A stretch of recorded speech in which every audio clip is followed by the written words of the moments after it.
This stream is about to start. We'll talk about code or whatever we'll talk about today. It's about to start, so please hang tight while I check that everything is okay. Sound check, camera check, lights check. How's my hair? Oh, wait, I don't have any hair. Maybe put some pants on and I am good to go.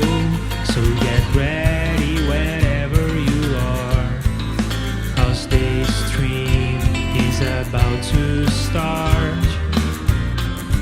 Get ready wherever you are, 'cause this stream is about to start.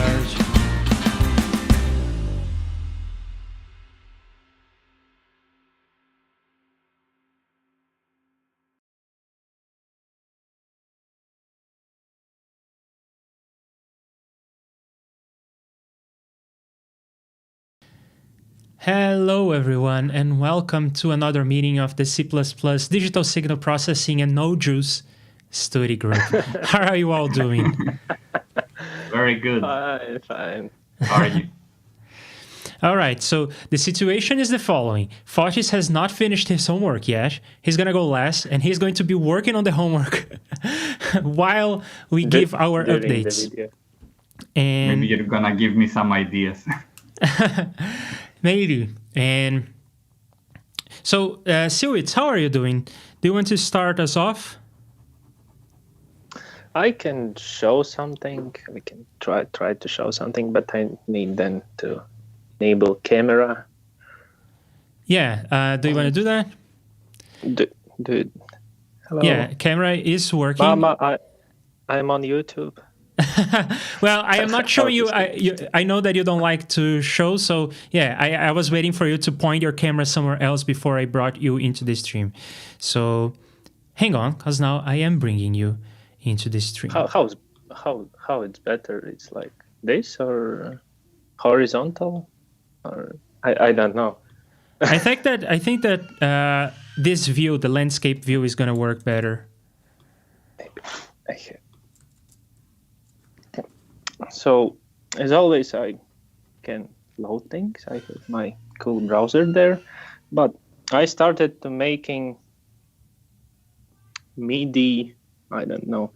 It's hard to see there. Yeah, I see a grid. There is no focus. So I can, for now, load some Midi file. Yeah, I can. Yeah, there is Midi notes. Nice. Oh, nice, very nice. I love it. So, some kind of zoom between things. There is on bottom and on the top, couple notes. That's impressive. And you said that you didn't have much to show. But it's not much. I started to working on node selecting algorithm. I don't know. Is it possible to see? There is a round node. There is a white square. Yeah, I can see the third node is selected. Oh, now the fourth. Yeah, I'm just moving, but it's work for now. Some, I don't know, little bit weird. Because, for example, I know pressing up, but it's gone to this node, not, for example, this one or something closer. So I need to get some other algorithms. As far as I understand, the structure of a Midi file is just a sequence of events, and then you have to draw the starts and finishes. So in the data structure that you would find in the Midi file, there is no rectangle like you are showing us. There is just the start event and the end event. So you have to capture both of these events, and then you can see that they are a contiguous rectangle, right? Yeah, of course. I can switch to my PC and show in code and how it works. Yeah, but then for this navigation that you're talking about, you have to come up with your own structure for connecting the notes so that when you press up, it goes to a note that is up. But in the Midi data structure, in the Midi file, there is nothing that is giving you that kind of direction, right? Sorry, I think I didn't understood the question. Yeah, I don't know much about the structure of Midi, and that's why I'm asking you. So as far as I understand, in the Midi data structure in the Midi file, there will only be this node on and node off events, but there will be nothing in the way of saying this node is above that one or would have been above that one in a piano roll, so that when you press up, you should go from this node to that one. It's not something that exists in the Midi file. You have to come up with this notion yourself, right? Yeah, of course. And there is just a plain bytes saying that at this position we got node on this pitch with this velocity, and it's all. So what I also started to work on some kind of tracking position of playing, but it's just drawing a green line. No, nothing much, nothing else. So how do you think that people would interact with this piano roll? Would they input notes on the just by playing? Okay. Yeah, you'll press record and then play some stuff on it. I hope if I will do this right. And do you think that it's mostly going to be for recording, or do you think you will add some kind of step input, so that you would say like select a note like the kick, and then you would press the 16th notes that you would like the kick to play in, some kind of step sequencer? I would like to do both of things, but maybe later. So firstly, how to say? 1 second, I have to translate things.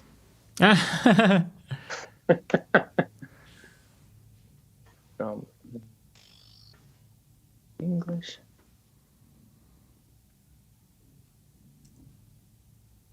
I have concluded, has concluded that to record some MIDI notes, I have to somehow track time. At what time was pressed the pads, or I don't know, others MIDI keyboards keys. So I started to doing it, but I'm not finished yet. So it's not working. But yeah, I would like to have in future like a step sequencer where I got a fixed amount of steps, for example 32, yes, and then write notes by step. And as a regular DAW sequencer, I don't know. Fair. And do you plan on implementing the kind of MIDI editing things you would find in a DAW, like quantization, moving things around, deleting and adding notes by hand, by sort of drawing them? That would be great. But it's far away from now. Fair. And I think you just mentioned that there is this notion of time, that you have to keep track of time to know when people have pressed the keys. The intuition that I have is that you would simply look at the time, you would have an infinite loop, or you would be looping, you would look at the time and you would see if any events occurred and capture them. Is there anything more interesting going on there? Is there any kind of race conditions, any kind of issues that you run into if you just do this basic thing of looking at the clock? I don't know. I can't say much about that because I didn't start it yet. Ah, okay. So I'm just started to track time, in milliseconds. But I don't know. Yeah, I was listening to an interview by Justin Frankel, the person who created Reaper, and he was talking to the person who works on Ardor, and I think that these days they are using the same concept, but I'm pretty sure that in Reaper the concept is that every event is based on time, because you could, in theory, base events on other things like some kind of musical notion. You could store time in terms of seconds, or you could store time in terms of beats and measures. And it seems like in Reaper, time is stored in seconds always. And then when necessary, like to display the grid or to nudge things by a quarter note, these sorts of things, when it's necessary to impose some musical sense into the timing, then there is a converter, but internally everything is stored in terms of seconds. And it seems like you are heading in the same direction. You are thinking of storing everything in terms of milliseconds instead of trying to go with something like quarter notes. You could, like in theory, right, store event positions in terms of quarter notes, and then you also store the tempo. Yeah, I think yes, probably, because those examples, what I have seen in the internet, for example, on GitHub, works in the same way. So they're storing time in seconds, and then if there any needed, how to say it? I don't know. Then time is just converted to the bars, beats, and etc. So yeah, it's basically about tracking time in the milli or microseconds.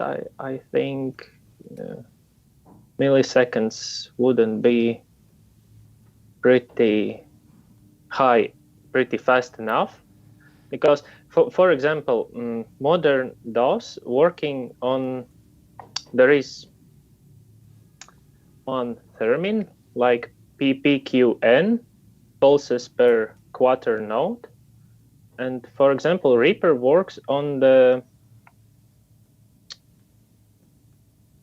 960 PPQN. This is default. So for example, in the tempo of 120 BPM, we have one quarter note per half of a second. One quarter note per 500 milliseconds, if my maths is correct. So I would need 5 minutes to check, so I assume you are correct. It's like a 120 divided by 2, and then it's 2 clicks per second. In 1 second there is 1,000 milliseconds, so 1 click per 500 milliseconds. So I don't know, maybe it's work some different way, but is that PPQN work? I don't know how to say this. 1 second, I have to think. Sure. pretty hard. So every tick of quarter note, we have 960 ticks of Midi thing. I don't know if PPQN is 960.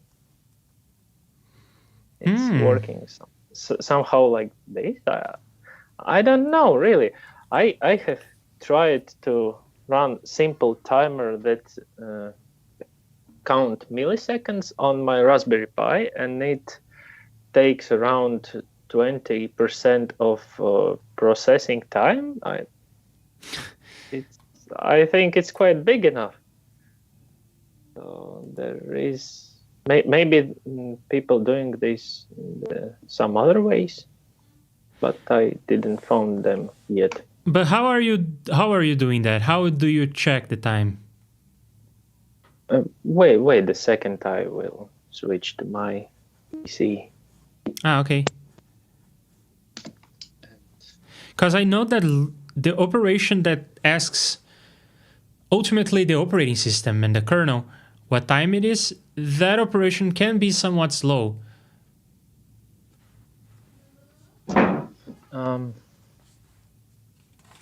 Where is this?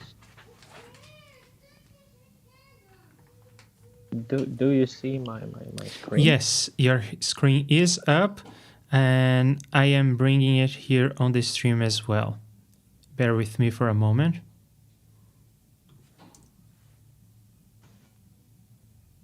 Yeah, we are good. So I have stolen from the stock exchange this class of timer, As one does. which run separate thread, and there is just the thread is sleeping for interval, and then call the callback function. So I made this. 1 second, where in this buttons, but yeah, for calling this lambda function every millisecond and increasing the random variable by 1. So each millisecond this variable will be increased. Well, I think I see a problem there. The problem being that when you sleep for a certain amount of time, it's not guaranteed that your thread will wake up at that point. It's only guaranteed that your thread will be activated after that time. So doing the sleep and then trying to just add 1 to the time elapsed, I don't think that works. Yeah, you may be right. Because, and I guess it boils down to... I understand. I think it boils down to the fact that our computers are running multiple tasks at once. So there is a scheduler saying, you, thread A, now you run.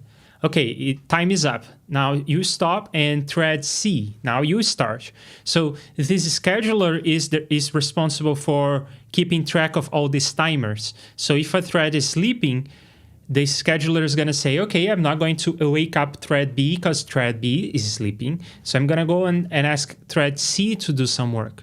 And then the timer expires, but thread C is working. So the scheduler has to wait for thread C to end, and then it may wake up thread B. Yeah, I will agree with you that sleeping is not best option. Yeah, this is true. Yeah, the problem is not necessarily the sleeping. The problem is you cannot rely on the sleep to be your notion of time, to be your clock that you depend on. But you can sleep because you may not have to do any work in the meanwhile, and you don't want to just keep spinning for no good reason. So the sleep is actually an okay idea, it seems. I don't know, but I think it is a good idea. But you'd need some other way of keeping track of time. So you already have some sort of loop where you're doing the audio processing, right? And you can just check, you can have a counter in that part of the code, a counter that says, okay, I have run 1,000 times, I have run 1,001 times, I have run 1,002 times. And then this other thread, when it wakes up, after this sleep for that we have on the screen, after it wakes up, it can look at the other thread, the counter in the other thread, and it can see, okay, since I last woke up, 1,000 samples have been processed. That means that, I don't know, 1/10 of a second has passed because you just divide by the sample rate. Does it make sense? Yeah, of course. This make sense. Yeah, in fact, an issue similar to this came up. By the way, hello, Bo, hello, Andres, and everyone else who's watching. But yeah, an issue similar to this has come up with my waveform display that I'm working on, because there I have a user interface thread drawing the waveform, and I have an audio thread capturing samples to be drawn. And the user interface thread is much less reliable in terms of timing. Frames may be dropped, and there is no guarantee of when your user interface thread will be woken up. So what I do is I look at the audio thread, which is more reliable, because the audio thread is, if the audio thread is not running as often as it should, you are going to hear clicks. So Reaper doesn't let that happen unless it really has to. And then I am doing this sample counting kind of thing to get a notion of time. And in my code, of course, I don't have a sleep, but it amounts to something similar. Reaper is only calling my user interface thread every so often, and the timing is inconsistent. So I rely on counting samples to give me a notion of time. And what I discovered is that is much faster than what I was doing before, which was just looking at the clock. So there is a function in Jsfx I can call to look at the clock, and it's going to give me the time with a precision of microseconds. But that needs to go through a bunch of hoops in the operating system, which is a bit slower. So it's better to just count samples. That's an interesting idea. So if we have... Well, it's not my idea. 4,800 for 48,000 samples, and we per second, yeah? Yeah. And for example, we have 1,024. It says 46 times per second. But this is less than no, not less, but opposite of less. More. Yeah, it's more like neither millisecond resolution. Is it enough? Well, if you are doing it at audio rate, let's say that you're running at 48,000 times a second, so 48,000 hertz, then your precision will be 1 over 48,000 seconds. So that's as precise as it needs to be, I think.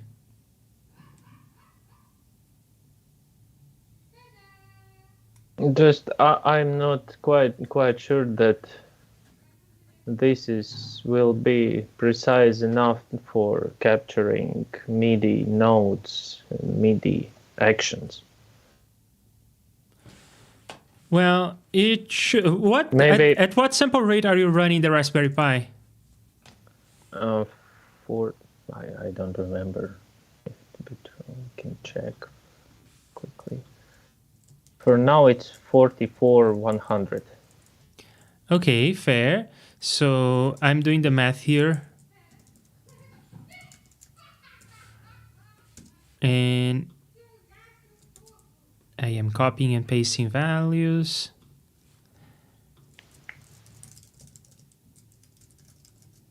In a Linux, there is a couple different clocks. Yeah, if you count samples like that, you have the precision of 20 microseconds. Do you think that that's good enough? It depends. Because if we get back to that PPQN thing, 1 second, I will. How to share other screen? Oh, switch window. Now you're able to see Reaper. Ticks per quarter node for new Midi item. 960. Yeah, so it will be. Oops, sorry, my mistake. Sorry to interrupt, but I just finished my homework. Yeah. Great. I have 3 things to show you, and I have a lot of things to say about all 3 of them. Awesome. And I'm going to take this interruption to answer. Andres is asking, hey man, sorry to get away from your topic. Do you know of an action that names the items of the mono tracks with the mono track name when exploding a multi-channel track? No, I only know that and you probably already know this, but I only know how to explode the multi-channel track into individual mono tracks. But then how to get the names of the items? No, I just usually go with the default name. Though Arya and I, in a very old stream at this point, probably 1 year ago, we wrote together an action that would rename an item based on the file that created it. So if what you're looking for does not exist, Andres, then you may be able to take that script from, I think it's probably on Arya's repack, and adapt for what you need. And Bowie is asking, what's the difference between microseconds and milliseconds? 1,000 microseconds make 1 millisecond. You just take the number of milliseconds, multiply by 1,000, that's your microseconds, or you take microseconds and divide by 1,000, that's your milliseconds. Right. Okay, back to the original program.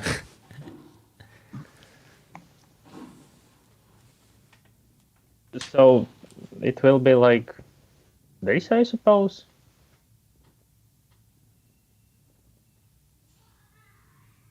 So it per 1 Midi tick, there will be half of a millisecond. Oh, if that's the case, then you're good.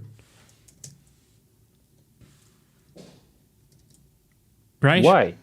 Because if I track time depends on the audio thread, depends on audio sampling frequency, then it. No, but it's going to be wouldn't fine because good you're saying that you need half a millisecond. That's 500 microseconds. You need that kind of precision. If you're running at 44.1K, that is probably the lowest you want to go for music. You probably don't want to do music at lower than 44.1. So in that case, which is the worst case, you have 20 and you need 500 and you have 20, a precision of 20 microseconds. So 20 microseconds is more than enough to track something that is going to happen every 500 microseconds. As you increase the sampling rate, it's only going to get better because you will have more samples per microsecond. But it also depends on the buffer size, no? Oh, that's a different story. because I don't have the audio callback every. Yeah, fair point. Fair point. Know. Because I'm using Jack. It's Jack D. I don't know, Linux audio real-time system, and callback for Jack. Where it is? I don't know where it is. Sorry. It's called every buffer size. So when there is 1024 samples collected, then the callback, this function is called, and I don't know, maybe. No, you're right. Yeah, you're right. The number of blocks also plays into this calculation. So that idea may not work because of this. And this decreasing our resolution. If I got callback every sampling frequency tick, like 48,000 per second, yeah, callbacks, then it'd be okay. But when it is something like that, I don't think it will work. Yeah, because it will multiply the resolution of 20 microseconds by 1,000. Yeah. Which is 20 milliseconds, so that's no good. So I have to figure out how to. Yeah, but I think Track that looking at the time. clock is also not a good idea. So I don't know exactly how to get out of this. It's an interesting problem. I'm sure that has been solved before. I just don't know the answer. In the Linux, there is a different type of clocks. I don't know function from which they are called, but there are clock monotonic and clock real time.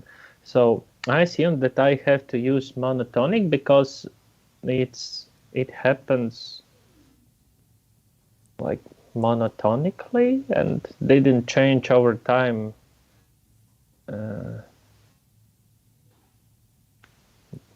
Damn. I don't think I'm not sure. But my first impression is that monotonicity should not be the biggest deal in this application. If the monotonicity comes with a performance price, I think it would be better to just allow some events to be out of order, because that's what it boils down to, right? If you have a clock that is not monotonic, then events may come out of order. But if you have two note ons and you swap their order by 1 microsecond, it doesn't really matter all that much, does it? I think also, yes, that isn't matter, but for example, modern computers, PCs, running on different frequencies. So at one time unit, it can be, I don't know, 2 gigahertz. At other unit time unit, it can be half of that value, and it's always changing. So if my time tracking will be depend on non-monotonic clock, it also will change and drift over time, and it's also not good, I suppose, because I cannot track time, basically. I think I don't know. I don't have a lot of experience. Yeah, I don't know too much about this either, so I guess that's what you are going to be working on the following weeks. Okay. But I have saw somewhere how to track time, but I don't remember where I saw this. So I have looked yesterday, but I didn't find that. Oh, it drives me crazy when I find something and then I cannot find it again. Yeah, right. But how I remember, that was based on monotonic timer. Okay. Something like that. So yeah, it's my progress for last 2 weeks, I suppose. Awesome. So, Fotis, do you want to take over since you finished your homework, or Yes. do you want me to show the things that I did?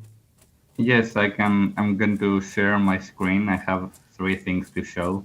All right. Where is that thing? Great. I forget where is the option to. The option on Skype to share my screen. Where is it? I'm forgetting. It depends on the app and Yeah, the I'm on operating the- system, but for me, it appears on the lower right. Yeah, I'm To on the right of browser where you one. would hang up the call. Yeah. Oh, yeah, I found it. Can you see my screen?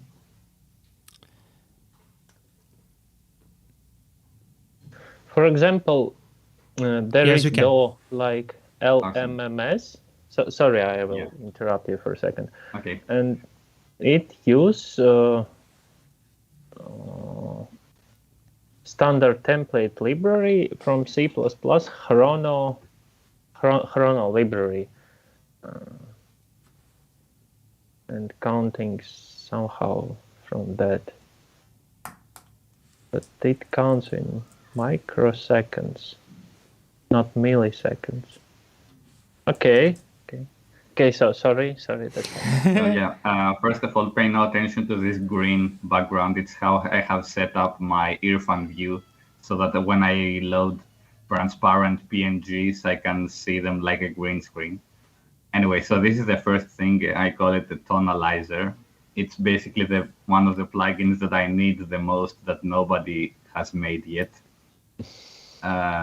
So this would function a bit like a vocoder, but it won't be a vocoder. It will be a method to input any sample and to make it sound like a synth. These colors are totally random, by the way, and you would input the signal in a sort of FFT-like filtering. Can you see my mouse? Yes. Okay, so then this thing will work a bit like Melodyne or Autotune in that you would see a stream of notes that would float, and this would scroll horizontally, and you would click these things, and you could move them and create your own chords. And here you can you can choose between monopoly, the amount, and the unison. You know, the thing that detunes slightly the left and the right channel and makes it sound like a chorus of notes. So this is my first thing. And I would like to make something that works both with voice or even something like a field recording, like I could make a noise thing. Sing or something like that. And I'm going to show a few of my influences. The first is a brilliant plugin that unfortunately has ceased development, and you can download it for free from KVR Audio, and it's called Voice of Snow. This thing, like our Windows, it doesn't have a GUI. It works with the default. Here it's loaded in Reaper. And this thing can separate the tonal and noise information of a signal. Maybe you have seen a similar function on the popular plugin Pole Stretch that makes ambient stretching of a signal. But yeah, I use this thing a lot because it can function as a de-esser if you turn down the noise down to 0. Or you can turn down the tone and you can only listen to the noise information. Talk about overkill. Using this for the ESSER? Yeah. No, it can work as a noise reducer too. It is very good. And I would like to make something more beautiful, something that you can make chords or something like a vocoder. But again, it doesn't function like a vocoder because a vocoder needs a carrier and the modulator, and it works usually with MIDI notes or an input signal. But this, I want the signal itself to be the source for vocoding, and it would eliminate. I'm not sure I understand how this is going to work. So can you explain to me, like, what do you expect the sound to be like?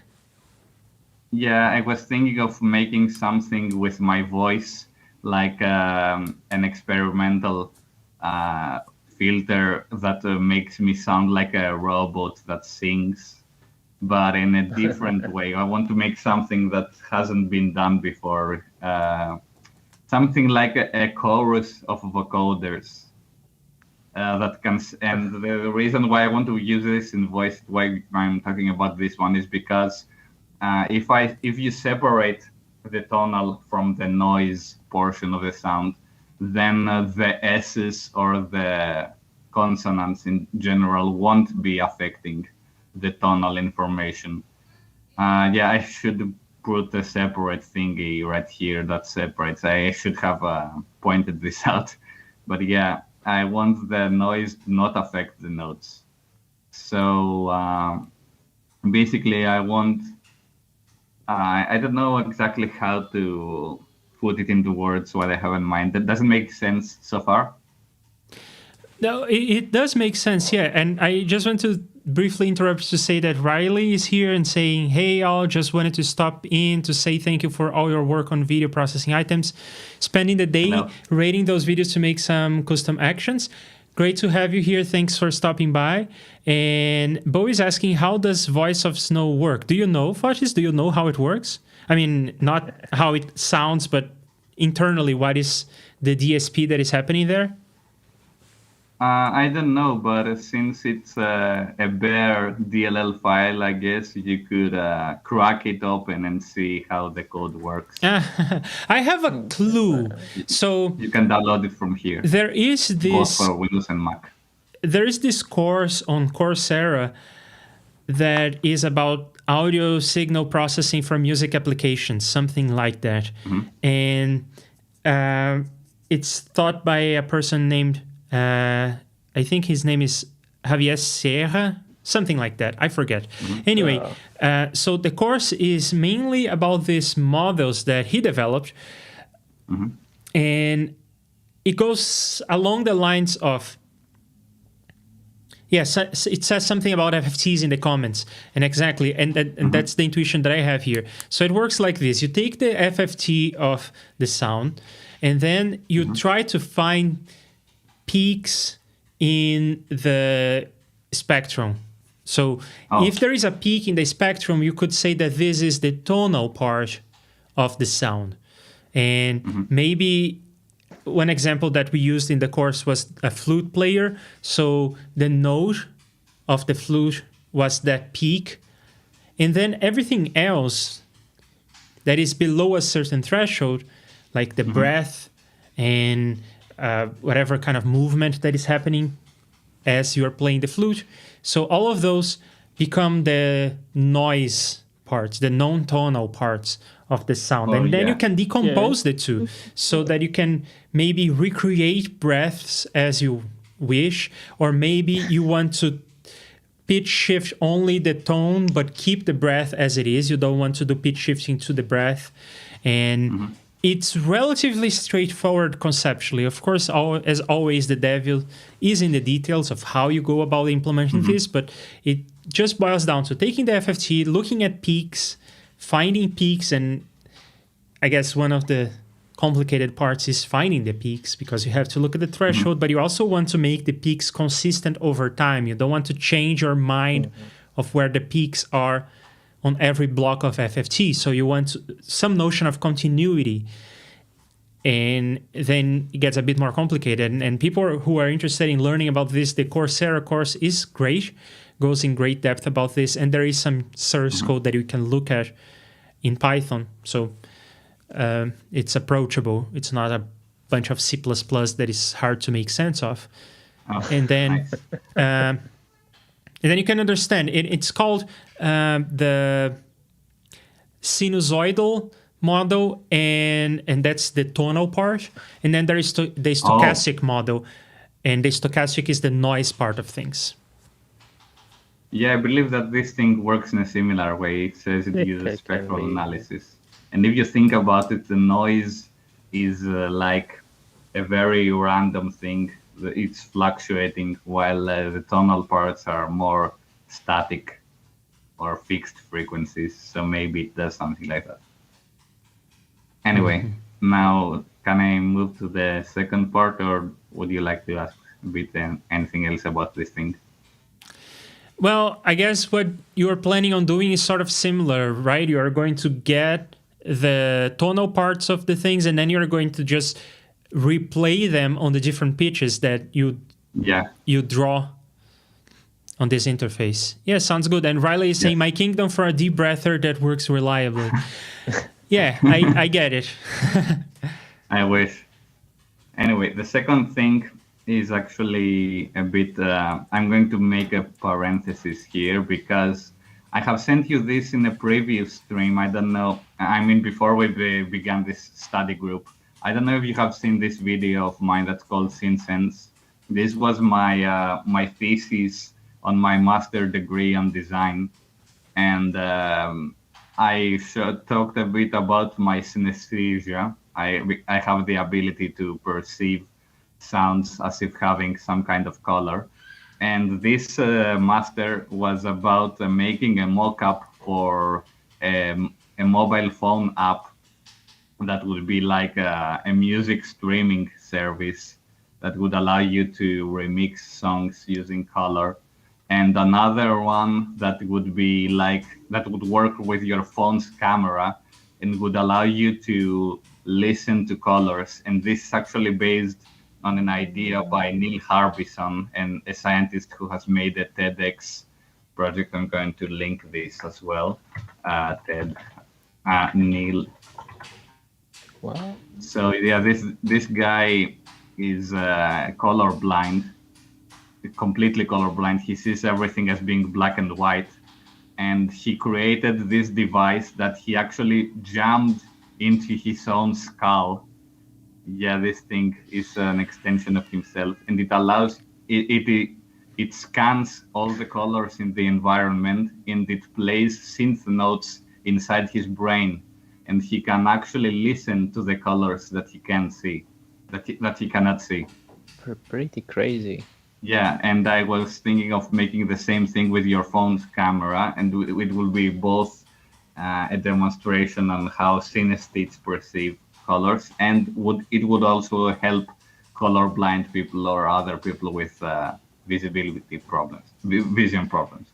Anyway, so I'm not going to go into much detail. You can watch this video, but this thing is based on a similar way of thinking, and this little mush of colors is actually how I perceive music.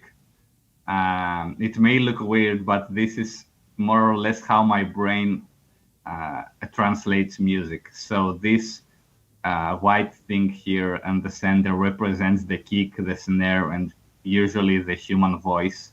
This is the hi-hat. These brown things in the background are usually the toms, depending on how they are tuned. These are the guitars. The more yellow they are, the higher they are in pitch, and this is usually reserved in my brain for lead guitars. And the more orange or red they become, the more rhythm guitars they become. These blue streaks are the piano keys. The purple things are like the synths, like the saw waves or the bass synths, or even the lead synths that have a very aggressive and dark sound. And the green thing is the synth pads, and they are a bit on top because they are airy or something like that. So yeah, this is a peek into my brain.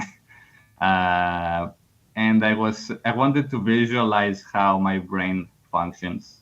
And I wanted to also have people play with it. And there is this great developer, I always forget the name, 2MGT, yeah, that's the name. This is a Russian developer that I support. And he doesn't make VSTs, he makes standalone music tools. Let's go back here until the page loads. Oh yeah, there it is. So most of these are free, and some of them have also a pro version. But anyway, you can download all of, and I think all of those are Windows only, sorry. But these are synths that are generating random noises, but they are in tune. And this is my favorite. It's called Nazca. It even works with a game controller. So you can actually make ambient generative electronica with your Xbox or PlayStation controller. So this is the interface. and you can choose your BPM, your wavetables. And this is a sequencer. You can load some chords. You have some MIDI notes that you can play here, some effects. And it's a pretty nice one. So I was thinking, because I have been very interested in generative music, probably because I'm too lazy to write MIDI notes. But I really like how you make music from nothing. And I have a similar function here. You can type the BPM, the key, the scale. Maybe I could do something similar here in Tonalizer, but I thought I would keep this more simple and playful so you can actually construct chords. But here I wanted this to be more disciplined. And these ambience, intensity, and complexity are inspired by Magenta Studio,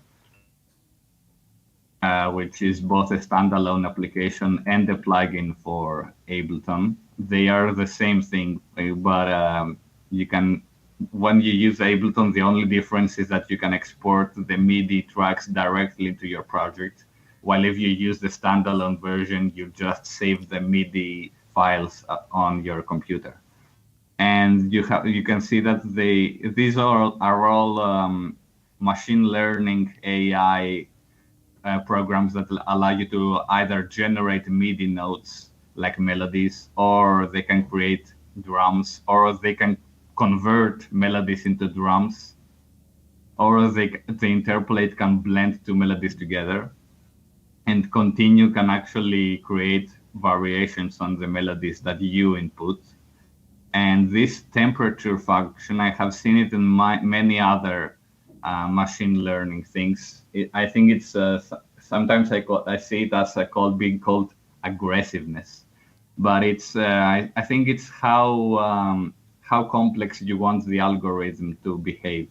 And I have used these knobs here, and this will be a kind of reverb. I guess I'm going to I guess I'm going to implement some of Air Windows algorithms because they're open source.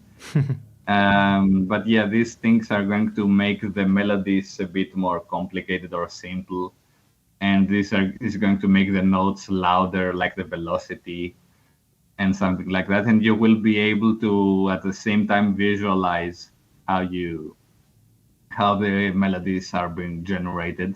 And you can also customize the colors, because I may be a synesthete, but the thing about synesthesia is that every person is perceiving sounds with different colors. Even if two twin siblings are born with synesthesia, every person is going to assign a different color with a different sound.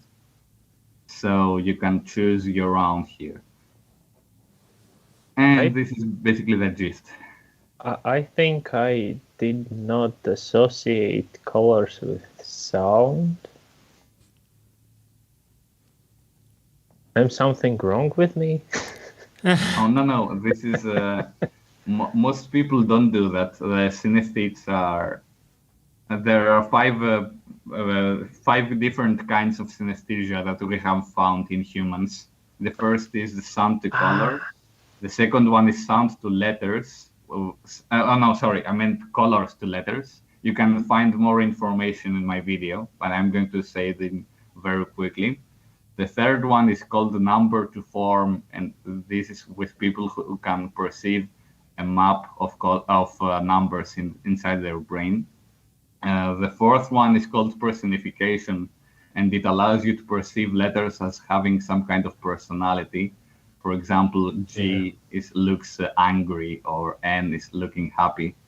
And the fifth one, everything sounds so surreal, but the thing is that all of these have been founded. I have actually met people who have had some kind of synesthesia as part of my research, including my professor who was on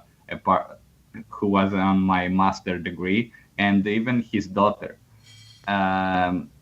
And even him, me, and his daughter, and the other people I have met, all of them have different experiences.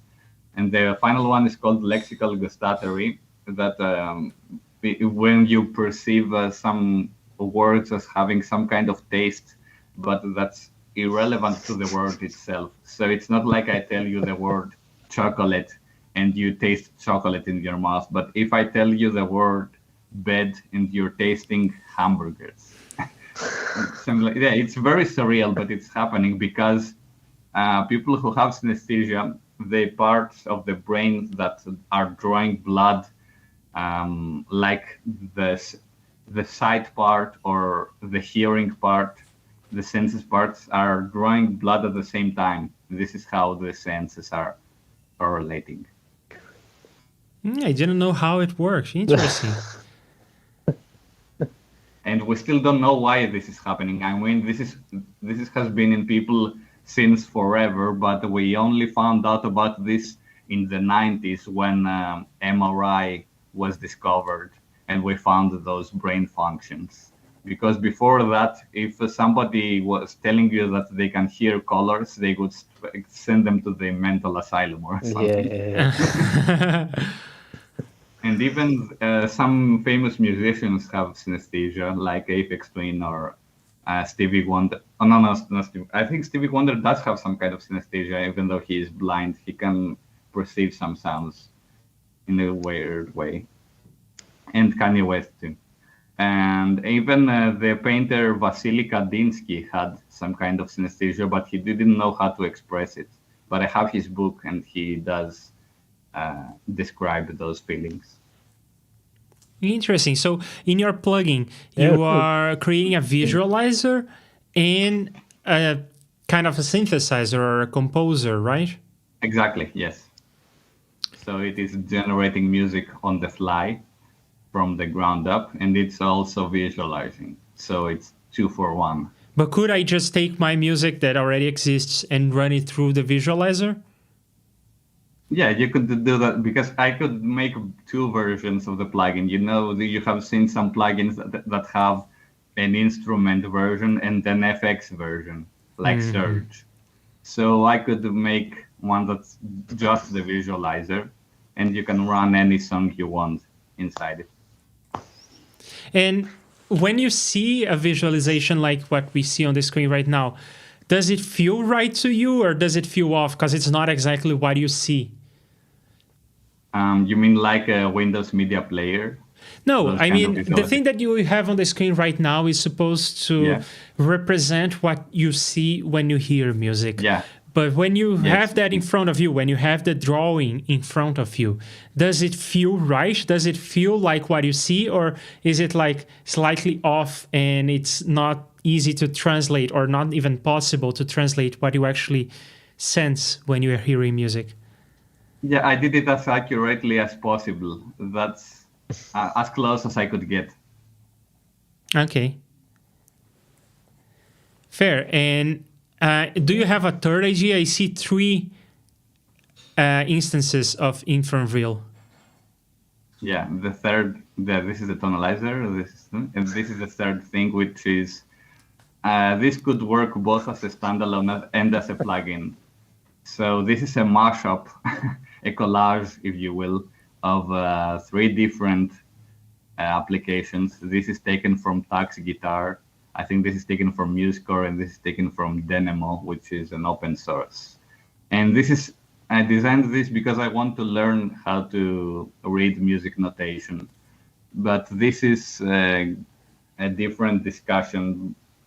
What is my main gripe with music notation, even in Reaper? And I don't know how to visualize this, so I'm just going to tell you. Remember when we discussed MPE and the emergence of Midi 2.0 and this and all these new technologies that will change how we write MIDI notes and some new MIDI controllers that are coming. But the problem is that most of the music software that I've seen, like Finale, Sibelius, MuseScore, Dorico, and even Reaper, which can load music XML, they do not take advantage of this new MIDI format. And I know it's very early, but I don't see anyone even mention it. So what I want to make is a MIDI notation software that you can load samples like Contact or East West, which does support MPE. East West's Composer Cloud. You can subscribe. But the thing is that with MPE, it will be easier than ever to translate notes into sound information. And there are two coding languages. One is called Lillipond, and the other one is called Werkmeister. But again, none of these are taking advantage of MPE.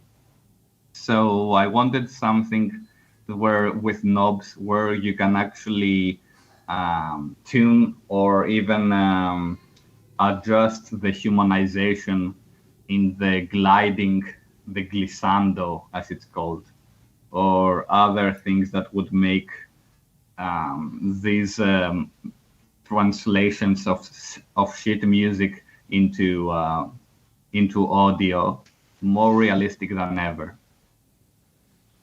So yeah, this is not really a plugin. It could work as a plugin, but it was more of a rant of mine. So I'm sorry.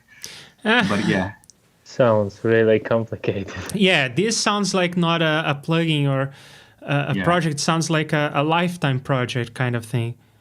yeah, maybe it would take me 20 years, but I want.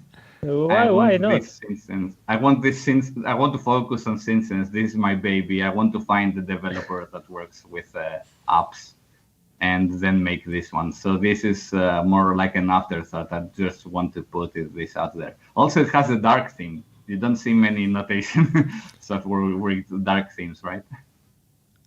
But yeah, maybe we could use this as a base and create DSP ideas. I don't know. I'm shooting some ideas right here, but yeah, these two are what I had in mind.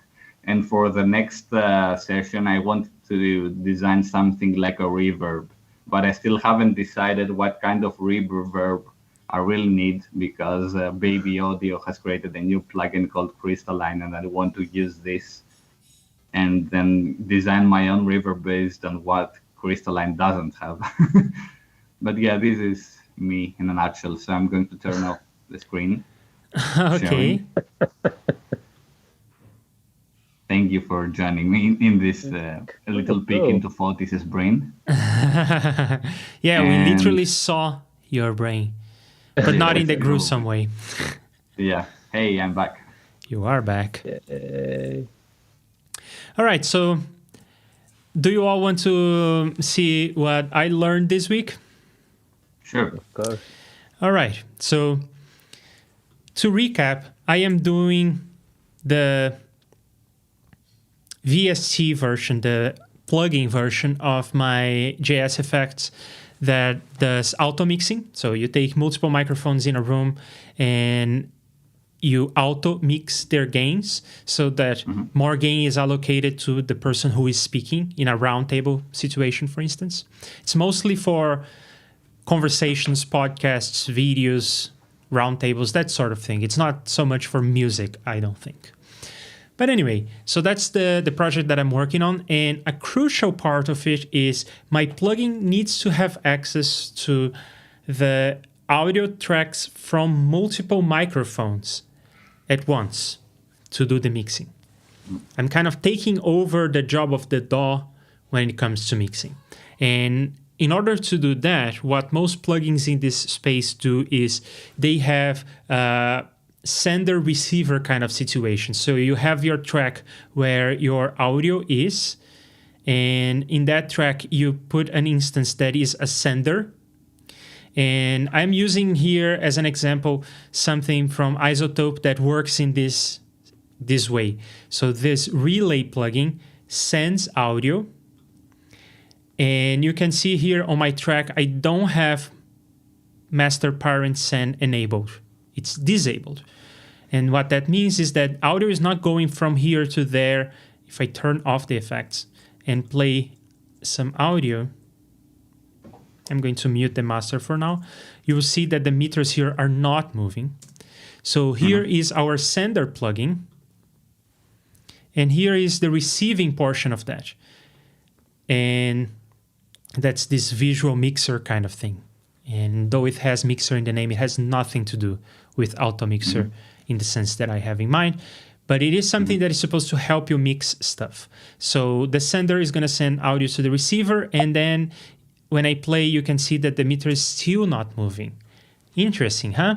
So this thing doesn't work. It is supposed to work like I explained. It doesn't work. I have a theory. I think it is because the sender version works natively on M1 processors. You can see that this is running on the Reaper window, while this is creating its own window. It's bridged. This is a plugin that does not have an M1 version. It is running in Rosetta 2, emulating an Intel processor. So yeah, the same thing happens with 32-bit plugins. It's bridging them on Reaper. Yeah, you can even see here, well, I guess I'm in front of it, but you can even see here that there is a different kind of app running. This is the Reaper host for Intel plugins. It's bridging like that. Okay, so I think that that's the reason why it's not working, and it actually reveals something about the way the plugin works, and that's quite interesting. Because the problem is, how are you going to communicate the samples, the audio, from one plugin to the other? And there are different ways of going about this. They are going to be different processes, and you have to send data from one process to the other. The, I guess, most standard way of communicating between processes is using inter-process communication. So you have some sort of channel, maybe a pipe, some sort of channel. You send data on one side and receive on the other. But I think that that would not work very well for audio applications.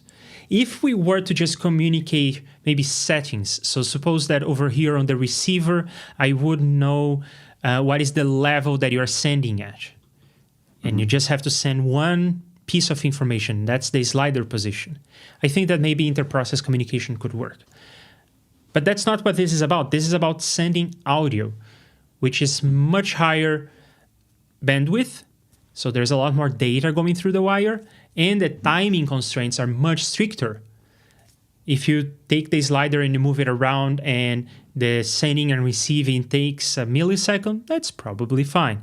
But if your audio takes a millisecond to go through the wire, then it's late. So clicks and dropouts.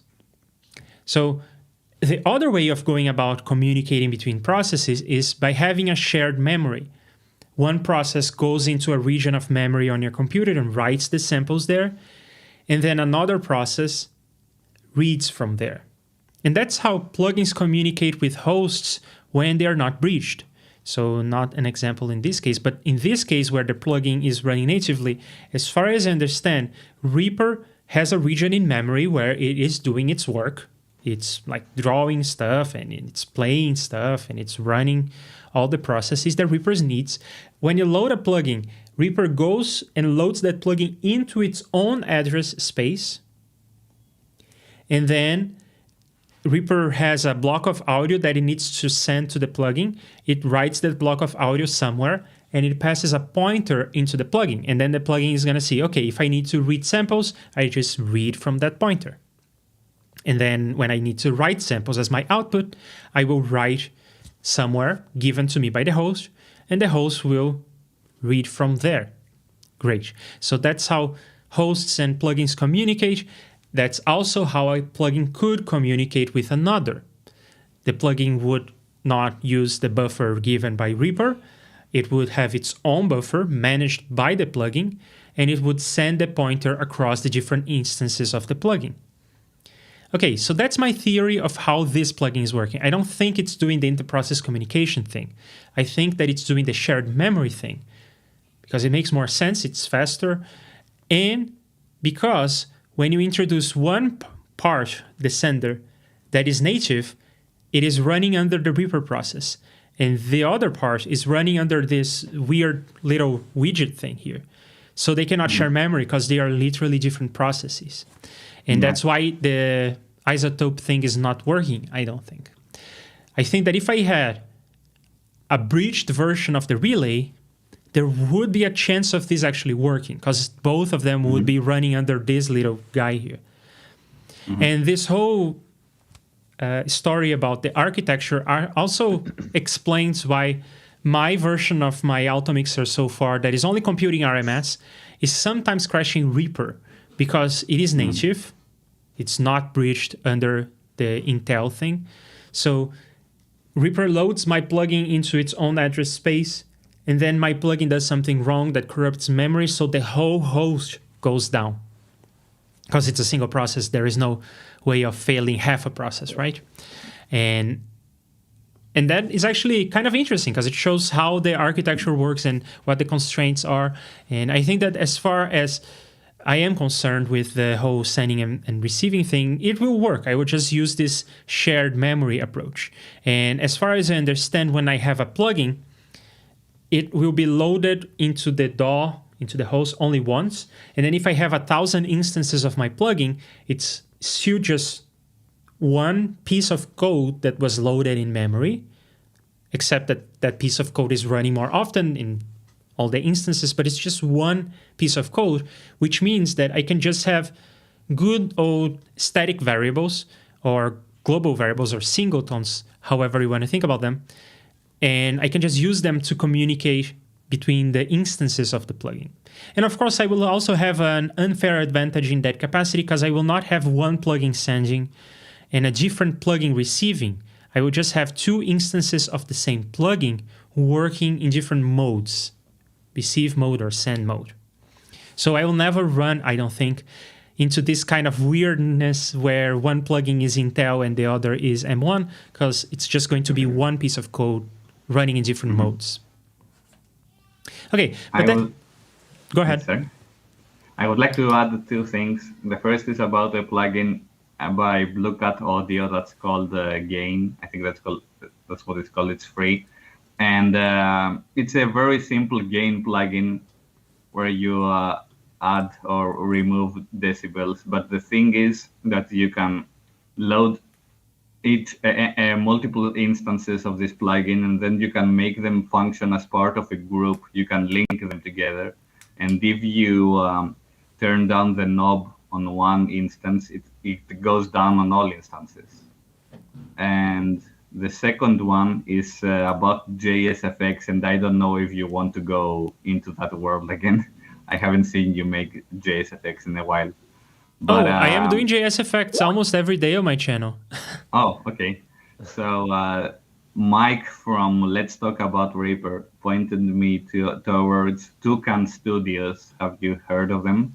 Yeah, we had him over 1 week ago or 2 weeks ago over here on the channel. We talked to the person who is developing the Toucan plugins. Oh, nice.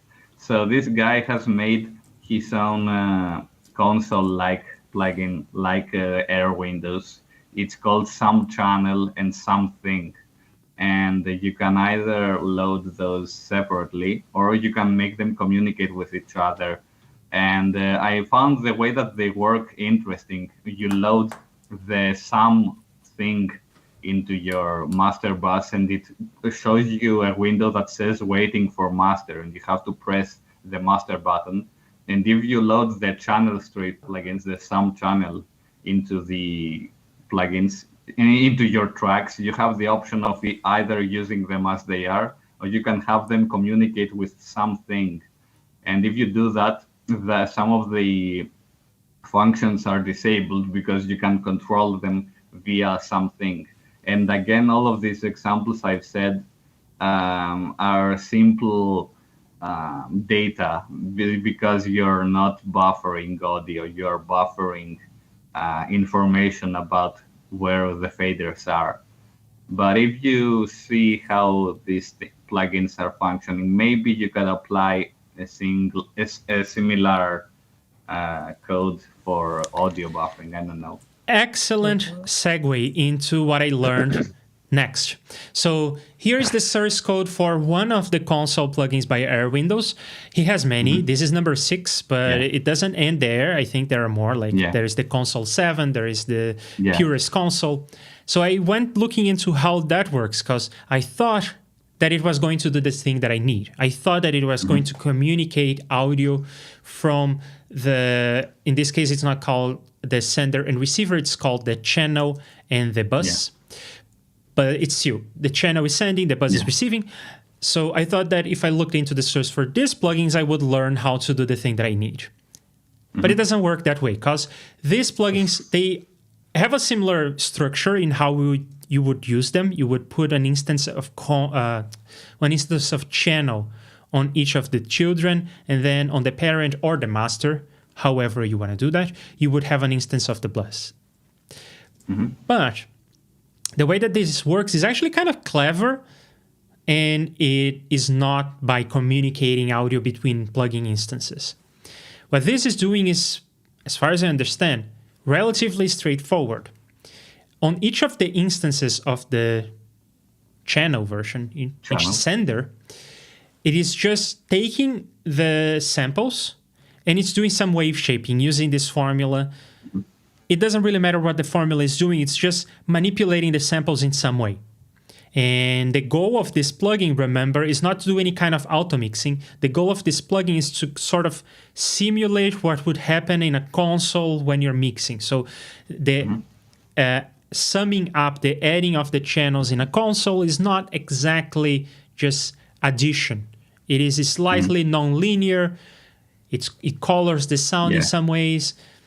It saturates. It saturates a little. So that's what this plugin is going for. So what this sender is doing is it's doing some wave shaping. It's just applying this formula on every sample. And that's what the encoding part of things is. Then on the bus, it is doing the decoding. And that's another wave shaper. So in essence, what's going on here is it is still taking advantage of the summing and of the routing of the host. It is not piping audio through the plugin instances like the relay and the Neutron visual mixer does. It's not doing any of that. It is just doing a wave shaper on the way in and doing another wave shaper on the way out. And the reason why this does anything interesting is that the wave shaper on the way in is going to be combined with other tracks with the same wave shaper on the way in.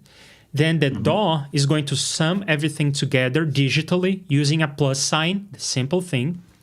And then the parent is going to do the decoding and undo the wave shaping. But of course, the thing that came in and the thing that is going to come out is slightly different. That's the coloration we are looking for.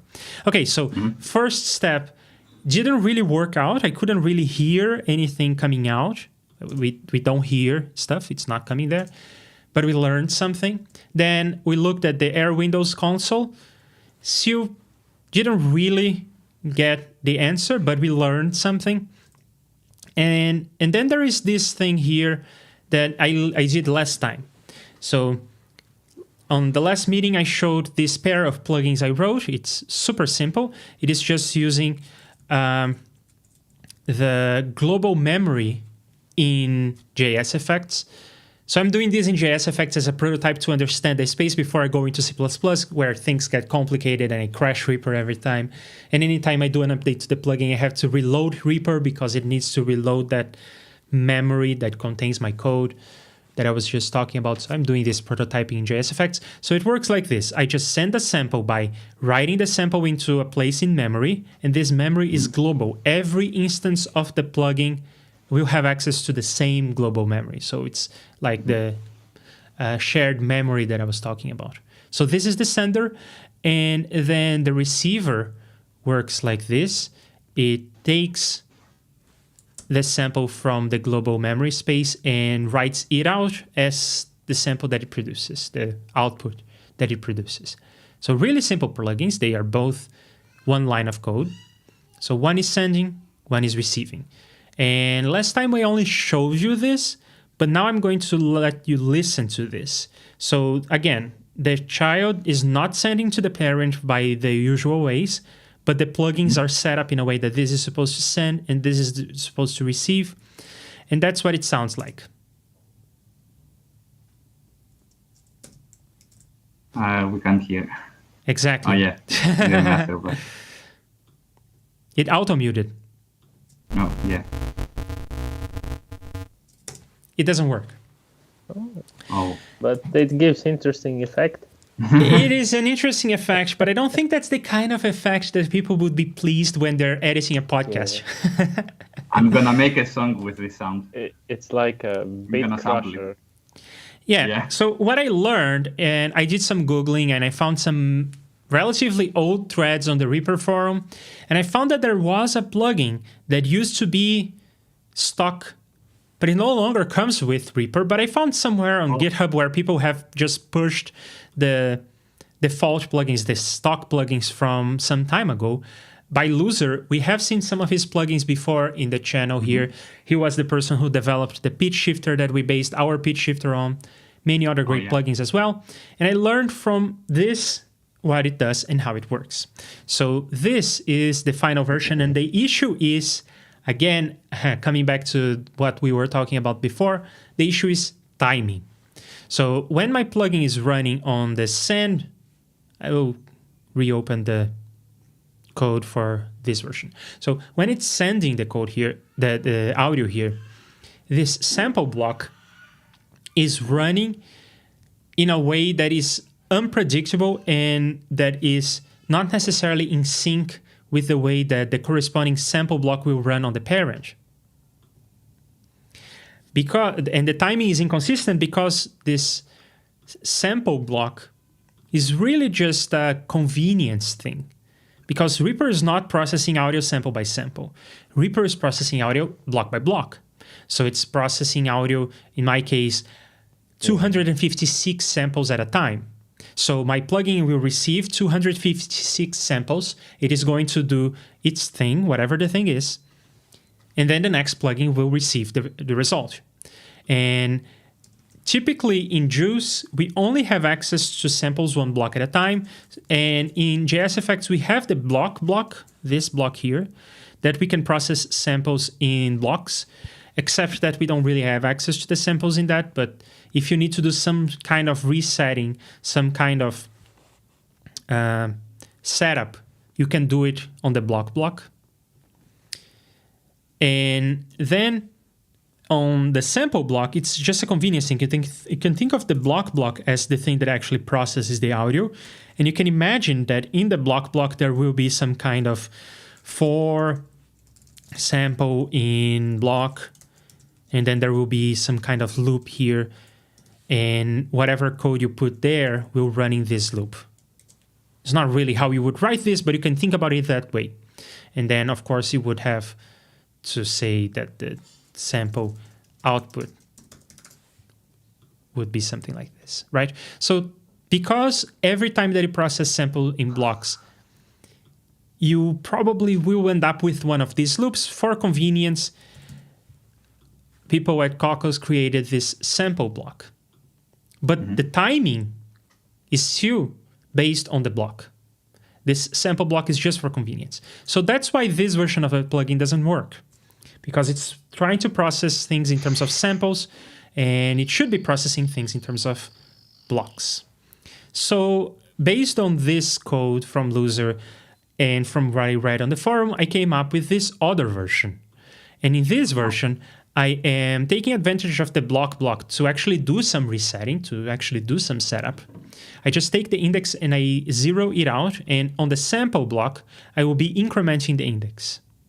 So this is just taking the index of the sample into the block, as simple as that. So if a block is 256 samples, then I will know that this is sample 132 in the block of 256. Okay? That's all there is to this. And then what I do with the global memory is I don't write just one sample. I write a block of samples. You can see that I'm using the index here. So audio comes in and I put it in one block of samples in the global memory. In the receiving code, you know what you were going to see. It's just literally the same kind of bookkeeping for the index, except that this time I swapped and I'm reading from the global memory and writing to the output that we are going to hear. And this is an example for the send and receive feature. This works. Yay. So this is what I need to do in C++. I need to have a global space that every instance of the plugin sees. That's similar to this gmem situation in JSFX. And I need to process the samples in blocks. And in JUCE, that's already the natural thing because there is no sample block. It only has something that amounts to this, the block. And I will have to write a loop. And I will have to write one block of audio on the sender side and read one block of audio on the receiver side. And the only other peekaboo here has to do with latency. Because now I am writing this. Let's say that the blocks are coming in, that there's block 1, block 2, block 3, block 4. So I am writing this on the sender side, let's say in block 3. But the receiving side will only see that in memory in block 4. And that means that there is one block of worth of latency in this setup. And I think that's unavoidable. It's just a consequence of how the universe works. There is no way of looking into the future to write the samples before they come in. So I guess what I will have to do if I want to be super strict about the timing is I will have to declare plugin delay compensation of one block. And that's relatively straightforward. I didn't do it here, but the way you do that in Jsfx is similar to how you would do it in JUCE. You just have to set up some variables. Like in this case, I have to... It's kind of awkward, the API, I think, but the bottom channel of the plugin delay compensation and the top channel of the plugin delay compensation. So this is what you would do for stereo. And then you can just say, what is the delay? So in my case, 256. So doesn't Reaper have its own built-in plugin delay compensation? You have to do it manually? No, so the plugin has the responsibility of declaring how much it delays the samples by. Okay, so the plugin has to do, regardless if you're doing this in JSFX or in C++, it doesn't matter. The plugin is... The plugin knows how much latency it introduces, right? Because it has to do with the algorithms in the plugin. So the plugin is responsible for declaring the latency. Then Reaper has all sorts of facilities for actually enforcing the latency, for actually compensating for the latency that the plugin declared. But if I just save this, for instance, then you will see here that the latency now is being compensated for. As long as you think in blocks as opposed to thinking in samples, and you declare the latency accordingly, I think it should be good. I think that this is going to fly. But if you will have more than one sender, there will be no concurrency? That's a great point, actually. And I read some things... You can try to add another sender and we can... maybe try to listen what will I can, but I'm pretty confident that that part will just work. The tricky business is when the thing that we explored on the last meeting or maybe 2 meetings ago, when the chains introduced... So if you have 2 instances of this and one of them has some other plugins before that introduce latency, that will be a problem. Yeah. But we already ruled out this problem as insignificant. So we'll just say that if you have this sort of thing, then the sender, maybe, this guy here could have a slider to say, okay, compensate for 1,000 samples, and that's good. But the other problem is that Reaper is not required to run the plugins over here and the plugins over there in sync. So it could be the case that the sender over here is processing block 3, the sender over there is processing block 4. And then the receiver will receive blocks 3 and 4 out of sync. I think that is fine for the most part. I read a bunch online and it seems to be okay. But you do make a good point that I could just try it out. So I will try to do that real quick. So if I if I revert the polarity on this. Yeah, you can do it on the track itself. There is a button. No, but if I do it on the track, that will do after the effects. Oh, yeah, you're right, yeah. I have to do it on the item. And then over here, I don't want to write the index to 0. I want to write this to samples block. So now it's starting at 256. And oh, but I saved the plugin in a way that now it changed both instances, didn't it? I think I did. Yeah, what I want is probably to duplicate this. I guess I will conduct this test later, so I will have to do two things. The polarity, or maybe the null test. And I will also test this latency thing, because I haven't really tested this. I only read about it. Yeah, so there are still these two things to explore: the latency and the timing of the different tracks.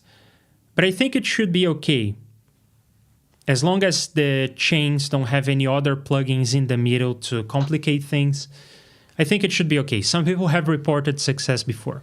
And if things are off by maybe one block, I think it should be okay for the most part. There will be some phasing issues, but the automixer is supposed to compensate the gain so that you wouldn't hear a lot of the phase issues. And when you have multiple microphones in a room, there will already be phase issues unless you're really careful about mic placement. So I think it would be okay-ish for the most part. And that's what I learned this week. So for next week, I will do these two tests, and I will maybe try to start writing some things in the C++ land, but I think that I actually need, at this point, I have enough information on how things need to be done. So maybe on the C++ side of things, I will not try to write this, because when it gets to like singletons and static variables and whatnot, I just don't know how the syntax well enough to go about this. So I may take a step back and pick up a C++ kind of book, and probably I won't read from cover to cover, but I will skip around and find the parts that I need the most, because I already know the concepts, but I don't really know the syntax, and I don't know the names that people use, like all the virtual blah blah blah stuff that people start talking about when they talk about C++. So I guess I need to brush up on C++ before I get to the interesting business. And probably, hopefully, along the way, I will know why the hell my plugin sometimes crashes Reaper. Yeah, it's not so easy to figure out sometimes. Yeah, and let's talk about our homework. Yeah, so let me just catch up with the chat. Exactly. Chris console stuff are wave shapers. One does a shape and the other does the reverse of the first one. Yeah. And the thing that I didn't know was that it was actually relying on the host to do the summing. On another note, can you access the new oversampling options via Jsfx to tell a plugin to use internal oversampling? No, as far as I can tell, no. The only way to do the oversampling is by going into the plugin instance and manipulating it, but there is no access from Jsfx. So a plugin could say, I want to be oversampled, but I don't think that exists. By the way, I don't know if Bo ever told you, but I met him via the YouTube chat in Chris's streams. I didn't know we that. became friends thanks to Erwin. So, Awesome. Cwits, would you like to say your homework? Or do you want me to go first? I think I will try to figure out how to track time and try to write a couple things with it, and maybe start recording Midi. I don't know. I will try, but I'm not sure that it will be so easy. Fair. Yeah, I think it's good target. All right. So. And Fotis, I think that you are going to do the reverb thing you mentioned? Yes, I'm going to study this new thing, Baby Audio Crystalline, and see how it works, and then figure out what I want from reverb and how a reverb from me would function. So I'm going to design some kind of reverb thing, I guess. And the second thing is that I'm going to tell you about a plugin that I didn't tell you about today, and I'm going to keep you on a cliffhanger. I'm going to give you a bit of suspense because there is a little plugin on KVR that not many people know about. And I didn't make it, but I convinced the coder to port it into VST because it wasn't even the VST, it was a simple DSP code, and it's called Tone Filter. And I'm going to tell you more about it the next time. It does tie into the Tonalizer that I showed you earlier. And it kind of works like Voice of Snow, but it doesn't sound like it. And let's just say that it takes any kind of audio and it makes it sound like a Game Boy, but not in a way that a Bit Crusher works, but in a way that it shapes the waves into making everything sound like a square wave, and I mean anything. And I'm going to elaborate on that the next time. It should be very interesting, and I would like to see what you and Cwits would do this kind of code, because there is a lot of potential for this plugin to become huge. All right. So yeah, this is my little secret. All right, you heard it Dun, here dun, first. dun. All right, so thank you all very much for joining me on this meeting, and thank you people who showed up on the chat, Bo and Riley and Andres, and thank you very much, Fotis and Cwits, and I see you in 2 weeks, and I guess we are going to start meeting on Wednesdays, right? Yes. Yeah. Okay, so that will be on the We're changing 11th, into Wednesday. May 11th, right? May 11th. All right, so I see you all 2 weeks from now. Thank you very much for being here. Bye. Thanks, everyone. Bye. Thank you. Bye. Thank you for watching the stream. You know how great it has been. Or maybe it sucked, and I am glad that you stuck with me. And so we'll be back together for some more coding or talking or chilling. The next time I'll be streaming.